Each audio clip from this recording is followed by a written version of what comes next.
I mean, are you super pumped for the season? Because Of course.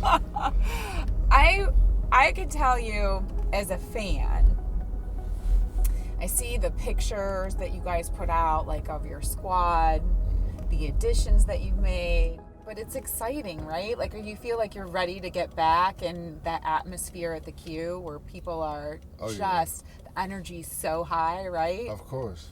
Especially now. I mean, with the team we have now is probably the best team we've had since I've been here. 1 through 15 or whatever. So, absolutely now. The sense is that there's like great camaraderie, right? Like a strong bond and strong unity.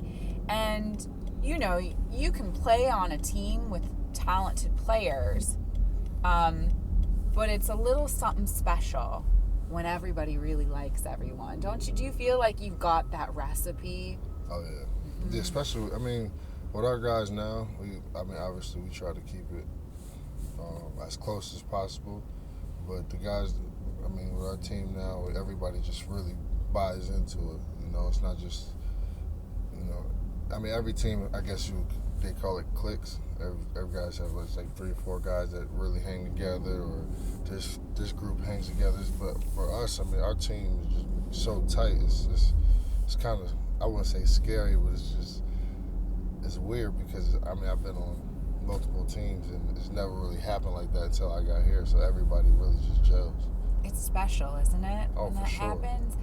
I love seeing you guys, supporting other Cleveland teams too.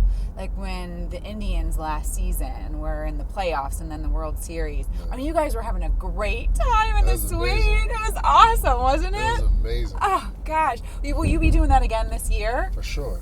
Yeah. Absolutely. Do you, even at this level in your career, so talented, playing for the best team, at the highest level, do you still have almost like little kid or little boy moments that are pinch me moments, whether it's walking on the field of Major League Baseball team during the World Series, or whatever, or getting to meet somebody who maybe at one time would have been like an idol of yours, or who or you love their music? Like, do you have those moments still? Yeah, I try not to show it too much because it happens to me often where people, it goes vice versa with, baseball players or football players look at me that way, and it's like, little did you know I'm such a big fan of yours, and it's kind of weird, but it's fun, because you actually get to live out, your dreams, and like I always go back to like the Chicago days when Jordan and Frank Thomas and some of the Bears guys, and I would see them in the commercials or just hanging out or take like a picture, and just be like, man, that's like the ultimate goal. Have like especially like a Cleveland, have a 3 professional teams, and everybody's just like super cool and just really gel and click. So for me, I think that's what it's all about, especially as growing up as a huge sports fan. Yeah. We were driving around with one of the starting pitchers for the Cleveland Indians the other day, and he came from a small town, was really poor, didn't have much, and we talked about the fact that now he has access to so much, and he was like, I didn't even know that stuff existed. So it was like, he was like, I still sometimes don't even know what to do with it. Did you feel comfortable with all that right away, or were you like, how am I able to do all these things and have access to all these things? Oh, for sure. I was actually blown away, and I was literally just doing, like, at one point I was just doing stuff to see if I could do it, because it was like, there's no way that they're just gonna let me do this. Like last year before the season started, after we won the championship, it was like, I haven't been to a Browns game. And he's like, you got tickets? I'm like, no. And it was like, don't worry about it, just come in. I'm like, really? Like, how did? Okay. Just walk in the arena, sit in any seat, go to anybody's suite, walking on the field. I'm looking like, I just came here with no tickets, no nothing. And they're just like, yeah, come on. Go to the next day. I think it was a baseball game. I was like, there's no way they're gonna let me do this a baseball game. I did it again. I was like, so they're just gonna let me walk around here and do whatever? It was so crazy, so crazy. I think it's cool though that your brain still says, how are they letting me do this? Oh, for sure. It's so weird because it's like you would think like, nah, you got like somebody's gonna stop me at one point. It's like, nah, where's your ticket or something? They're like, oh no, come on, who you with? I'm with him, her. Oh yeah, come on, let's go. What? Like, are you serious? See, next time I want to go somewhere, I'll be like, JR sent me. Look, we're kind of friends. No. Well, this city has really embraced you because you really embraced the city. Can we talk a little bit about what it's like coming somewhere where people appreciate you, where they believe in you, where you're wanted?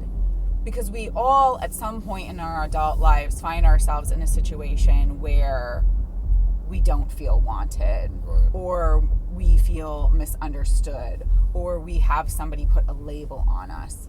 How did coming here,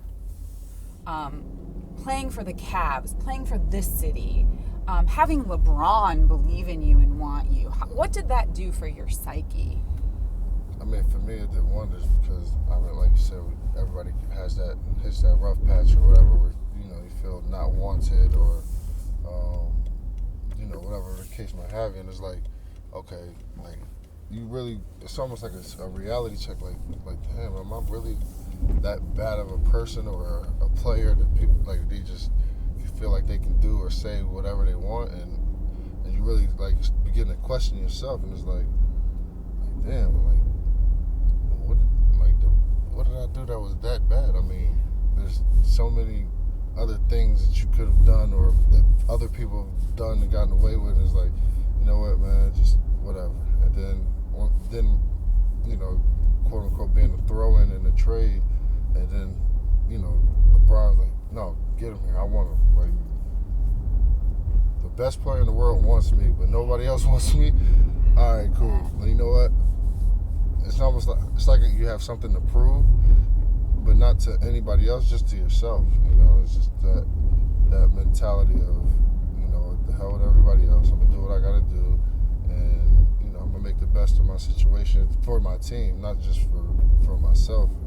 And fortunately, that's what happened. But it's so scary to believe that, because I've been in Cleveland since I was 16 years old, coming out here working out with Brian in high school and stuff like that, and it's just like, I never thought I would just fall in love with Cleveland. Like, out of all the cities, like, I want to go to New York, I want to go to Miami, I want to go to LA, Houston, Dallas, and San Fran. It's like, there's no way I'm gonna fall in love with Cleveland like that. And it's like, I love Cleveland. There's no, like, I wouldn't rather be nowhere else and play nowhere else than Cleveland. So, and you love, and your family loves it here, too? Everybody. I mean, my kids go to school, and it's like, they're like the rock stars at school. All the kids are like, oh man, you're JR's daughter. And I mean, my oldest, she's very protective of me. So she's like, she's quick to, she has a lot of my personality. So she's quick to tell people, like, yeah, that's my dad, that's none of your business. Like, I love that. She's keeping serious. house. Oh, for sure. Mm-hmm. For sure. Do your children feel comfortable with the spotlight when they're put in the spotlight that way? Do you think they like it, or are they shy away from it? In certain aspects, yes, and a lot no, because I don't really get to spend as much time with them, of course, because through the season and stuff like that. So summertime is really their time, and when I'm out and about, and people, I'm almost too nice at times, and I'll sit there and try and go to the mall and sit there and take pictures, and every 3 steps, can I get a picture? Yeah. Can I get a picture? Yeah. Can I get a picture? Yeah. And my daughter's like, okay, Dad, that's enough. Like, no more pictures. Like, this is my time. Like, she'll sit there and tell me she's about to be 9. She's like, no, Dad, this is my time. Like, no. I'm like, okay, that's fine. Yes, which I can appreciate that. right? That when you're with somebody and you want to spend time with them, you want it to be their time. At the same time, that's part of what everybody loves about you too, is that you're accessible and approachable and cool that way. But it's tough, right? Finding a balance, because at the end of the day, family means the most. Oh, for sure. The balance is, I mean, it's like a helter skelter, because, you know, you give so much time to your team, and you have to, I mean, for me, growing up as a sports fan, I feel like I'm not obligated, but I have to give back to to the fans, to the city, because at one point I was that little kid who was trying to stand outside of the tunnel, or wish I had somebody to see and be able to touch and be like, man, that's my favorite player, I just met him, and da-da-da. And it's like, you know, I've always had that growing up, and I always want to give those kids those opportunities. Yeah, I bet. Who was that player for you?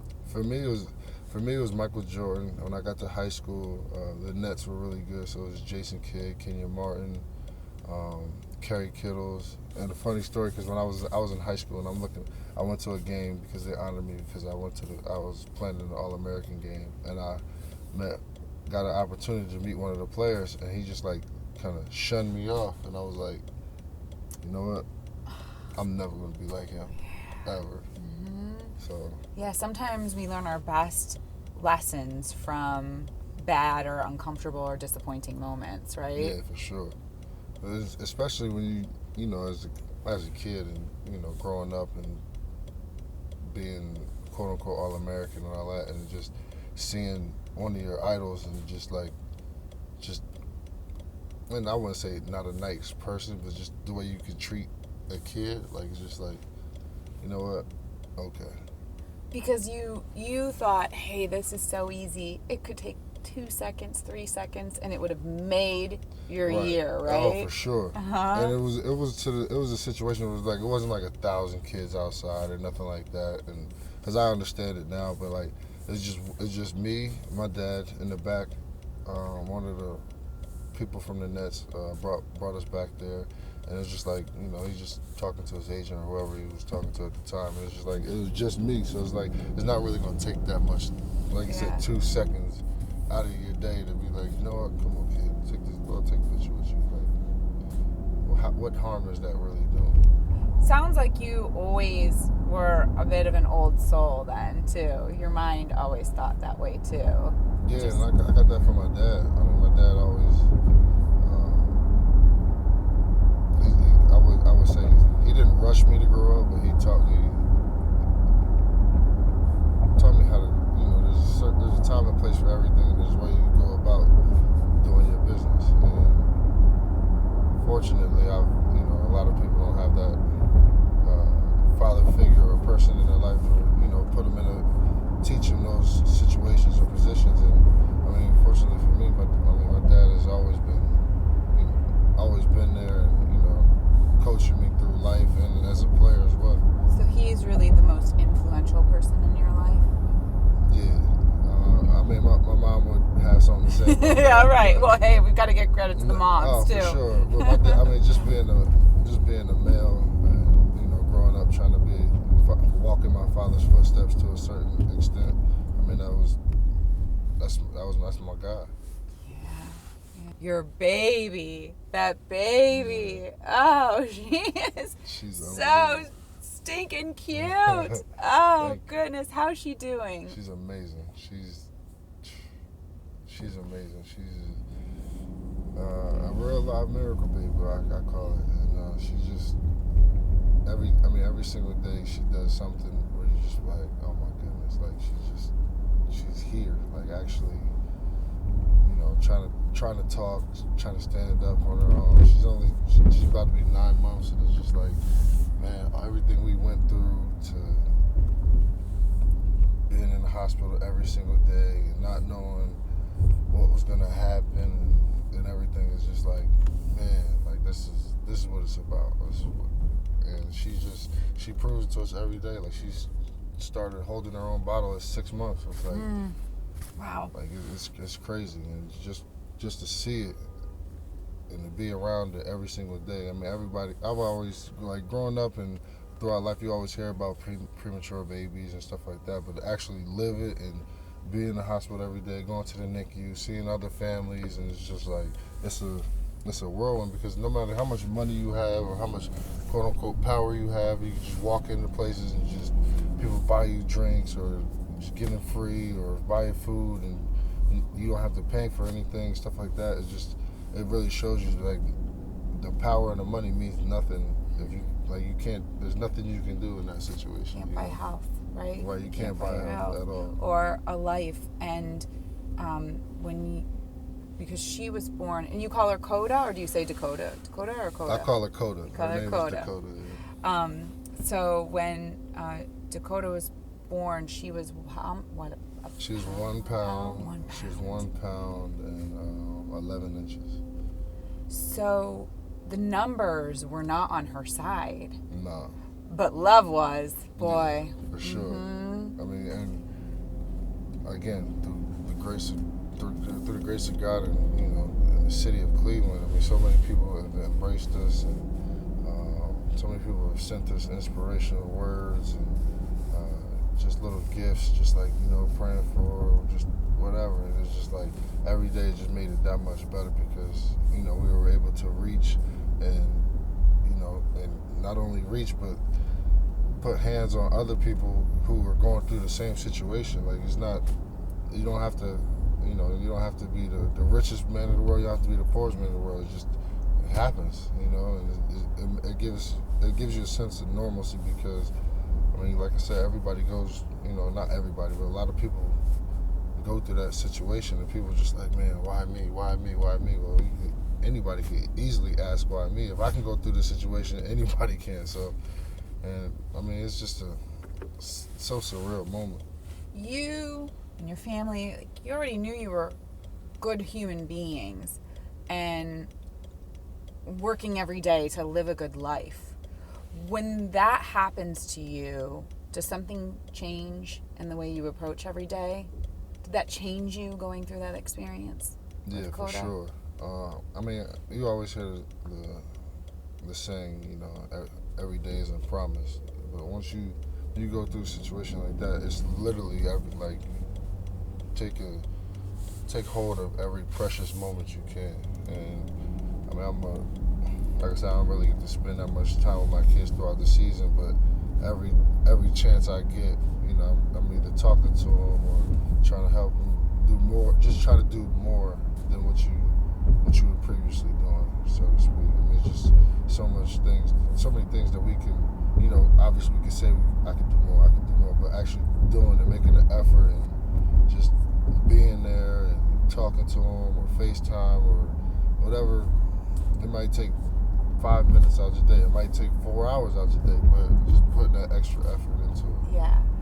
Well, I know it's early in the morning, but I pulled a couple of tunes that I thought might inspire you. Okay. Are you cool? I probably should have you put the playlist together, and maybe we can even pull a song selection that you like, but there might be a lot of bleeps in my songs. The good thing is we can get away with that, right? We're not live, so okay. Well, it is Sunday, JR. This happens to be one of my favorite tunes, but this is the gospel version. It's "Take Me to Church," Eminem. This is, to me, I think it might be the best song ever. Really? Lose Yourself? Oh, Lose Yourself for sure. Especially when you're working out. That's so much motivation. Everything about it. Yeah. Especially if you feel a little aggression. Right. So what do you think, right? Oh, for Since sure. it's Sunday. Right, why not? Football Sunday too. Yeah, this is... And it's football. Are you going to the game today? Nah. You're not going to walk in? Nah, I'm not gonna walk in. I can't. Coda doesn't like wearing her earmuffs for all the noise, so I don't blame her. It's gonna be hard. We took some friends once, and their little girl had to wear the earmuffs too. She was like looking at us like, really? Right. You really gonna put these on me? What do you listen to get motivated?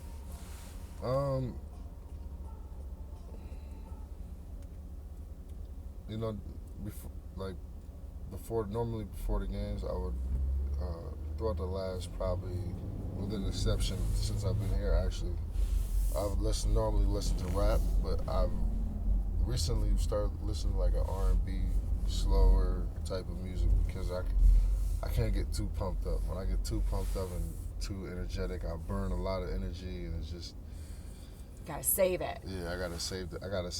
And then I get too aggressive, and I'll be in foul trouble or something. I don't like that. Because then I gotta come out the game. So we don't want that to happen. No. We want you staying in the game. Right. Exactly. So, that's the goal, right? The goal sure. all season. Yeah. I read somewhere you like Lil Wayne. Yeah. So I pulled one that I know. Because I don't know. I know a few, like, old classic Lil. Well, this is actually Juvenile with Lil Wayne singing in it. Right? Yeah. This is good. Of course. This is a classic. This is a great song. This is a classic. Right? I don't know all the words. I just don't back that ass up. So I just come in during the chorus. This is a classic, though. This is a great song. Oh, for sure. For sure. Any song about the booty is a good song. That's what I say. I love J-Lo and Beyonce for bringing that in style. Yeah. They got enough of it, that's why. Exactly. I was like, thank you, God. Finally, we can have more people appreciate the backside. Okay, how about, everybody always wants to talk about you, like, being shirtless. We're going 90s. Do you know this one, or am I too old for it? Jermaine Stewart. You know this. You don't know it? You're like, this is not on my playlist. How do you feel about 90s music? I love 90s music, especially R&B. Yeah. Oh, okay, I did this. Right? Yeah, for sure. I think I did this in the intro for the Cavs. You did this in the intro for the Cavs with this song? Yeah. This is a jam. For sure. Like, this just automatically puts you in a happy mood, I think. 90s music in general just puts you in a great mood, I think. The Always. whole genre, like from 90s and before, puts you in a great mood. The 2000s and all of that, I'm not really a big fan. It was a little depressing, right? Yeah. At that time? Yeah, it's just too much. Everything coming out of Seattle. It was like everybody was so Right. like. It was raining every day. Yes. It was just like, man, what happened to being happy, upbeat? Like everybody's just down and sorrow. It's like, man. I mean, don't get me wrong. If I've gone through a breakup, I like to listen to sappy music. Right, but right. for the most part, I mean, right? For sure. This is a fun song. Shirt off. Exactly. We have to change the words. We should always take our shirt off to have a good time. Why not? That's the start of everything. Right? Okay, so JR, with every interview that we do, there are, at least for this new season, there are a series of questions that we ask everyone, knowing that everybody's going to have a different answer because we're all different. If your life was going to be made into a movie, what would your theme song be? My life will be turned into a movie. My theme song. Oh, that's a good one. I know, because you want to make it a good one, right? You feel like theme Yeah, song, that's of like course. the song. That's like, yeah, that's ooh. That's a make or break for the movie. Okay, well, soundtracks are really important for a movie. I would say Jay-Z, This Is Jay Every Day. Good one. For sure.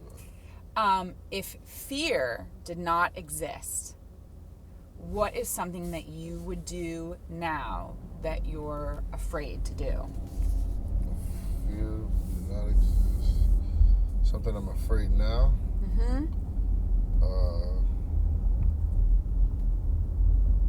Have a pet snake. You don't like snakes? I hate snakes. I'm terrified. Yeah. Like, terrified of snakes. I'm not crazy about them either. Yeah. What is something that brings you the most joy? What brings me the most joy? I always say watching my two oldest play with my youngest daughter. They get so much joy and fun out of like teaching her or trying to get her to dance and just dressing her up like she's a baby doll. That lights me up. That's like the highlight of my day every day. That's a good one. Yeah. And just when they laugh, right? Oh, Laugh and giggle. Yeah, of course. Like they just my kids are goofy, so they just do any and everything. But when they laugh, it's just like they're laughing so hard. Cause I laugh so hard, I cry like all the time. And when I see them is doing it, it's just like that's what it's about. Like that's what this is supposed to be about. Absolutely. What is something that you strongly dislike? Strongly dislike dishonest people. I have and it can be about like the smallest thing. I don't care. Like if you like, just don't. Especially if I put you in a tough position, you can't give me the answer. Like I understand that part. But just don't come to me making up a lie. Like that's my biggest thing. Like I hate that. Like if you start the conversation with me and or having it, and then you just start like telling a whole bold-faced lie, I hate that. Amen. You're a very loyal person, aren't you? Very. Very. Tell. We are driving Cleveland, and we are in Cleveland. So I must know, what is your favorite thing about this city, or what do you think the best thing is about Cleveland? The best thing, I think the best thing is the grit and determination everybody has. Nothing, in my opinion, nothing in Cleveland is given. You know, everybody earns their way, earns their keep, and it just seems like it seems like a place where you have to work hard to be successful. Like I can't stand going places, or I'm in the Hamptons, or I'm just out in LA, and everything is just like entitlement almost, I would say. It's just like everybody's just giving things opposed to just really working to make your name. Don't get me wrong, everybody, like, I'm not mad if you are giving it, but like it's just not the same if you're working for it, you know? You now have had a chance to travel all over. I mean, not just the country, but out of the country. So, and and you don't have to say this just because we're in Cleveland, but do you feel like there's a genuineness here then that maybe you don't get other places that you go? Is there for sure. something about the vibe and the character of the people that you really feel connected to? Yeah, I mean, it's you know, some people just obviously certain people just gravitate towards you, but out here it's just like everybody's so appreciative of not just of me and my family, just like of every person that I'm around, really. I mean, granted we won the championship, but every time I hear it or someone says something about it, the first thing it says, man, thank you what you're doing for the city. I really appreciate it. You know, we need that. I was like, man, I just play basketball. Like, you know, granted, I love what I do, but it's not like I didn't think I was like out here saving babies or something like that. Like I didn't think I was sitting here. I didn't think I was saving lives or whatever. And somebody told me, he's like, man, I was actually playing golf with a guy. He's like, man, when I was growing up, like every time somebody spoke about Cleveland, it was in a losing manner. Like you changed the youth's mentality. Like, man, you know, I can do it. Like I can be successful in whatever I do. And it's not just as a sports fan or an athlete. Like we can be successful. We've been down for so long. Like we can do it. And it's like, now that makes sense. I understand that part, you know. And the more I get out there and talk to people, and that's the vibe. It's not just like, oh, okay, I'm gonna just go play football, or I'm gonna go play basketball or baseball. It's like, nah, I can be a lawyer. Like I can be a doctor. I can be like, it's different when you have that mentality and that drive to do it, you know. That's huge, that what you're doing is inspiring other people to say that to you. You have to know that that's huge. No, absolutely. You mentioned going to play golf. I know you love to play golf, right? I love it. Is that your second best game? Yeah. What's your handicap? So.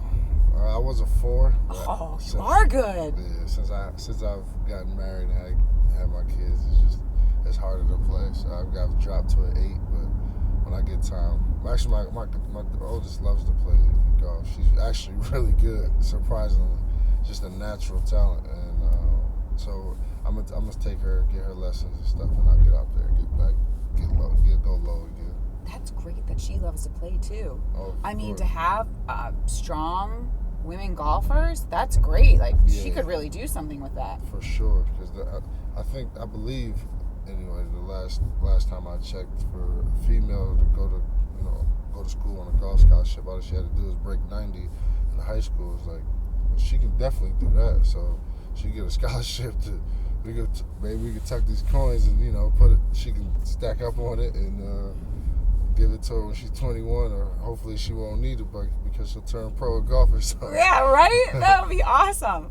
Oh my gosh, that was always my dad's dream, that I would like secretly take up golf and be great. He's like, and then somebody will ask you out on a date to go golfing, and you'll go, oh, I've never played before, and then you'll kick their ass. He really wanted that to happen. For sure. I was never. I probably should have stuck with it a little bit more. I think I was too busy like working on a tan at the pool or something. So when you show up to play golf, then do you always have a foursome with you, or are there times when just like you're paired with someone random? No, there's a lot of times I'm just paired with someone random. I mean, I play a lot of public courses. I don't just go to the stuffy, country clubs and stuff like that. I don't feel like that's me, so I can't like just take that to the golf. Yeah. So I get paired with a lot of random people, and sometimes I love it, sometimes I hate it because they won't stop talking to me about basketball. I know, I was gonna say they have to be like, okay, you show up and they're like, oh my god, I get to play with J.R. Smith today. All the time. But then sometimes you have some people who are just cool and they just know to BS about like life or the game. Or are you a cigar smoker when you golf? Sometimes. It depends, because I move around so much during the day I forget to eat, so I can't smoke a cigar on an empty stomach and be playing golf. Yeah, no, that would. And do you usually walk, or do you cart it? When I'm at the country clubs, I'll walk because I'll get a caddy or whatever. But when I can't carry my own bag and walk, I can't do that. It's hard, especially on a hot day. For sure, I'll play 7 holes and I'll be like, you know what, I'm done. I can't do it. And if I get a caddy, like I'll walk all day and play golf. I've played 54 holes in a day. You have? Oh yeah. Oh my gosh, that's a long. How long did that take? About 7 hours. Oh wow. If you could put like the perfect foursome together, like who would you love to play golf with? I would love to play golf with, I would say, Michael Jordan, just for the trash talk and the competitiveness, because he's probably the most competitive person I've ever met. Does he trash talk with you a little bit? Oh yeah, all the time. Yeah? All You can the time. you can Every time spar? I see him. Nah, I can't really spar with him because there's no comeback, It is. It's He's Michael Jordan. It's Michael Jordan. What you gonna say back? I mean, my resume isn't that good to just come back and say whatever I want to say. So, you're like, okay, yes, Mr. Jordan. No. right, like, okay. Okay, so Michael Jordan. Michael Jordan. I've been trying to get Brian out there. Does he golf? No, he will not even swing a club. I'm trying to get him out there.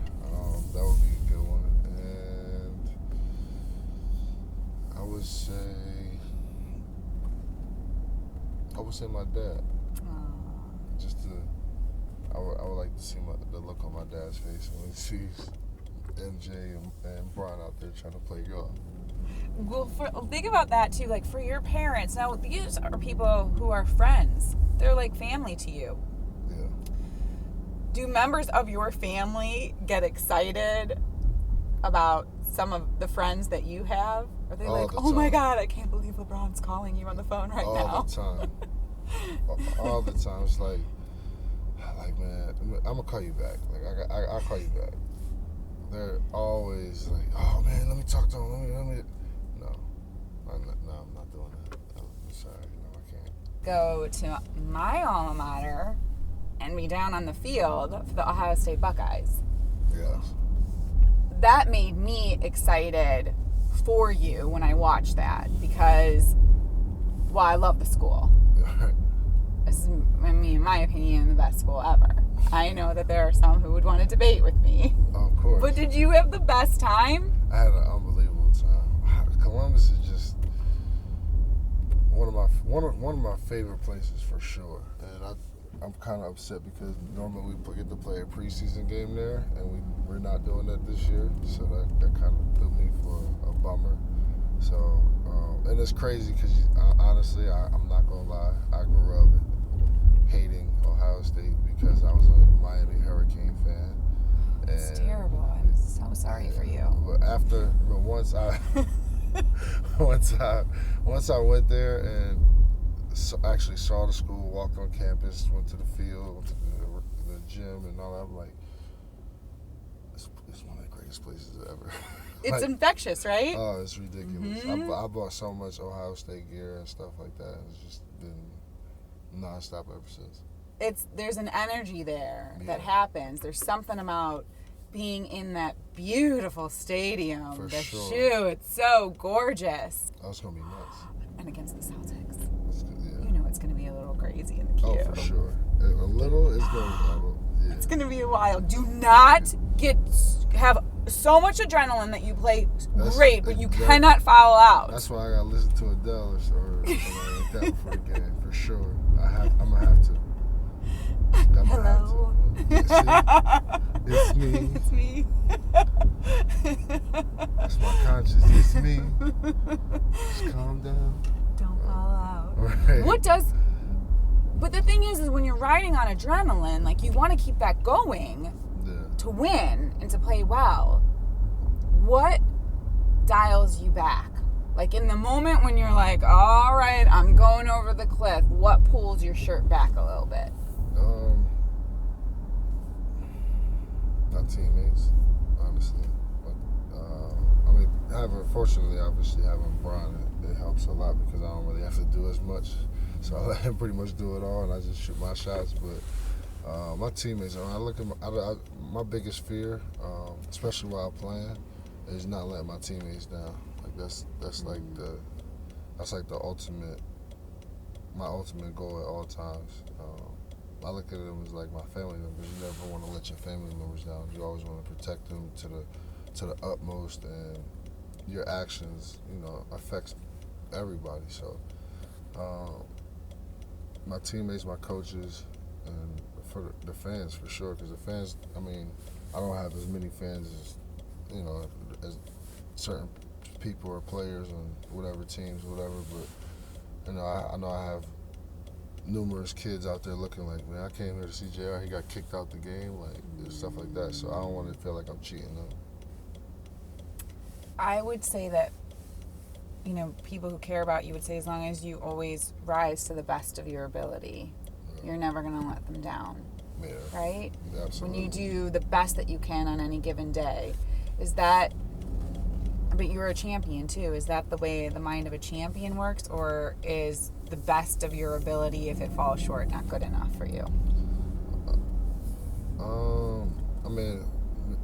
Me giving out my best would always be good enough for me, but I'm not sure if it'll be good enough for everybody, but I can live with that. Yeah. It's a tough pill to swallow, especially when you try your best and you fail.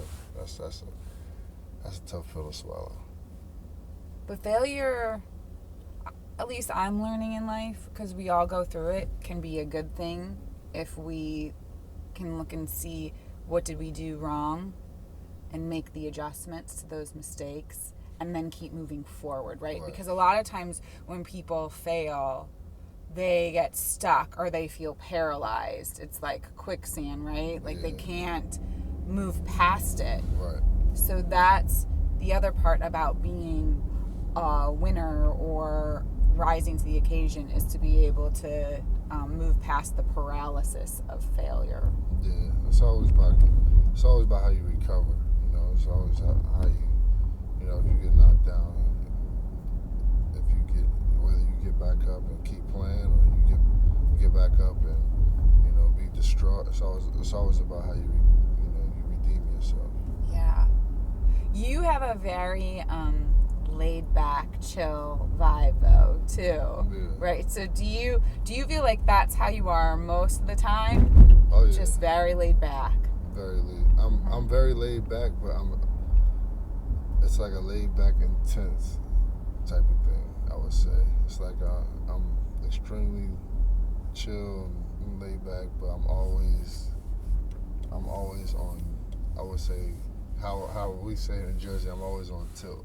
Like, it's not too much that it doesn't take me long to get it going. Always on tilt. Yeah. So did you get any more new tattoos over the summer? I got one on my leg for my daughter, from Coda. You did? Yeah. Is it of her, or it just says something? It's a soda. It's actually a soda bottle. It's because her nickname is Coda Soda.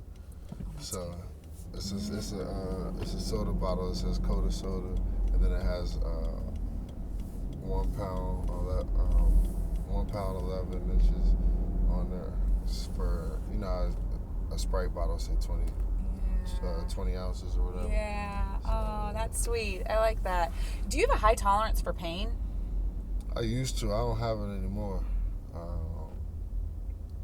Not for like tattoos anyway.